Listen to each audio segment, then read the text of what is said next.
Hold करून ठेवा. हा पूरक आहे. पूरक घेणे म्हणजे पूरक, थांबून धरणं म्हणजे कुंभक. कुंभक म्हणजे होल्ड करणे, श्वासाला जेवढं होईल तेवढं होल्ड करणं, थांबून धरणं, त्याला कुंभक म्हणतो. तर दुसरं नागपुरी सोडणे म्हणजे रेचल. ज्या नागपुरी सोडतो तिथूनच काय करायचं, पूरक करा. होल्ड करणे, परत कुंभक सोडणे. घेणे, होल्ड करणे, कुंभक सोडणे म्हणजे रेचल. जिथून सोडला परत तिथूनच घ्या. थांबून धरणं, सोडणं.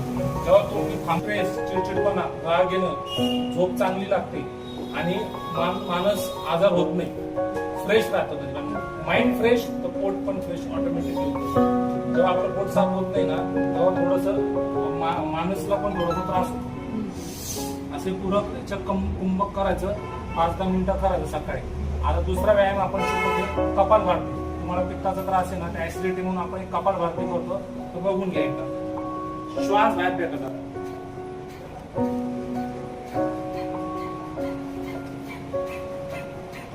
श्वास घ्यायचा नाही, असं नाही करते. एक सांगू राहिले, मला माहिती आहे तुम्ही करणार नाही, पण एकदा बघून घ्या.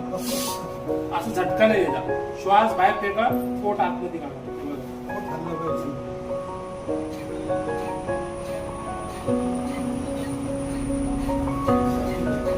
आणि 1-2 मिनिटं केलं ना, थोडंसं बॅकला सपोर्ट द्या. असं पाठीला सपोर्ट लावून बसले ना तर काय होईल, पाठ दुखणार नाही.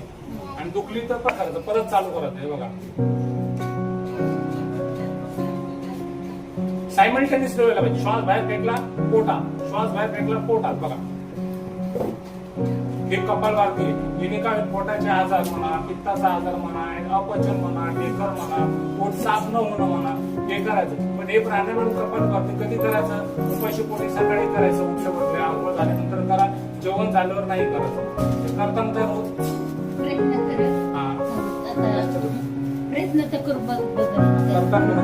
तुम्ही केलं तुमचं आयुष्य वाढत आणि आजार कमी होईल. तर नुसतं आयुर्वेदिक औषध तर आपण देणारच, गरीबी पण करणार. पण तुमची लाईफस्टाईल महत्वाची. आणि थोडाफार लाईफस्टाईल तर तुम्हाला समजून सांगितले, आणि योगा पण थोडाफार आपल्या जीवनात आणायचा प्रयत्न 100% करा तुम्ही. ठीक आहे, चला, धन्यवाद.